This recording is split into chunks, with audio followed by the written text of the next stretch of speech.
Pak Kepala SKK Migas beserta jajaran dan juga K3S yang juga hadir pada rapat hari ini. Pertama memang seperti apa yang ditanyakan teman-teman tadi terkait dengan target dari SKK Migas ini memang kelihatannya tidak tercapai ya dengan apa yang diimpikannya gitu. Dan memang ini terdampak akhirnya impor minyak kita ya. Jadi ini merupakan beban pemerintah ketika SKK Migas tidak bisa meningkatkan liftingnya. Dan pasti karena impor ini tetap menjadi suatu kebutuhan bagi kita. Kita sangat berharap sekali memang SKK Migas itu meningkatkan dari sumur-sumur yang ada. Saya coba mulai dari terkait dengan PNBP, Pak.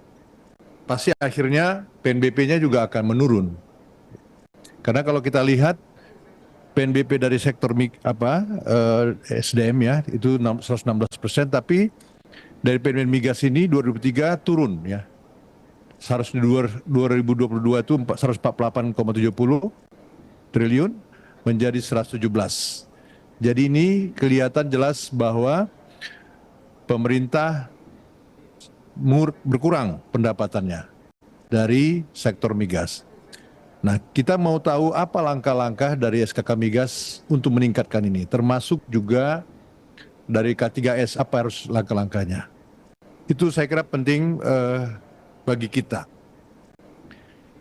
Berikutnya, Pak Dwi, kita juga semestinya Pak Dwi harus memaparkan kita, kan ini penurunan lifting. Kita mau lihat sebenarnya K3S mana yang menurun itu. Ya kan? Harusnya dipaparkan K3S mana yang menurun supaya kita melihat kenapa kinerjanya menurun. Tapi ini tidak bisa diperlihatkan. Harusnya itu dipaparkan. Terus mana K3S yang naik? Pasti ada naik juga mungkin. Ini harusnya kan kita fair juga, mana naik, mana yang turun. Tapi ini juga tidak dipaparkan. Supaya apa? Ini kan tanggung jawab kita bersama, tidak hanya tanggung jawab SKK Migas, tidak tanggung jawab K3S, tapi juga tanggung jawab Komisi 7. Jadi kita sama-sama untuk melihat pemetaannya bagaimana produksi dari sumur-sumur yang ada. Tapi ini tidak lihat. Nah, juga terkait dengan hak pemerintah terhadap K3S yang terkait dengan cost recovery. Ini kan juga kita harus dipaparkan bagaimana kinerja dari K3S ini terhadap cost recovery ini gitu loh.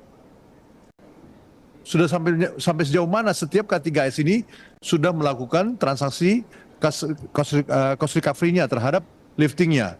Saya khawatir sekali karena liftingnya tidak naik, akhirnya ya untuk pengembalian ke negara ini kurang gitu loh. Lambat sekali gitu loh. Dan ini kerugian bagi kita. Saya sangat khawatir ketika K3S ini mau yang tadinya yang mereka mau melakukan yang tadinya gross split ini akan mengalihkan ke cost recovery gitu loh Pak. Karena tadi kalau nggak salah Pak Dwi ada mengatakan itu ya, ada yang K3S mau mengalih cost. Nah ini kenapa ini? Ada apa ini? Atau memang tidak sanggup lagi mereka produksinya atau bagaimana ini sebenarnya? Ini kan perlu penjelasan.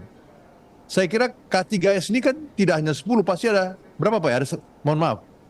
Berapa K3S ini berapa semuanya Pak? Mohon izin pimpinan. Yang berproduksi sekitar 90-an. 90-an. Ya, tapi total kira-kira dengan yang eksplorasi sekitar 160-an. 160. Ya. Artinya yang di atas 90 ini kan masih ada produksi juga kecil-kecil ya Pak ya. Ini bagaimana gitu.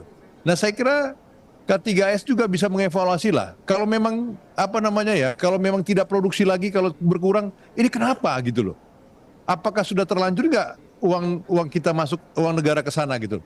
Dan saya kira kita mengevaluasi secara holistik lah Pak.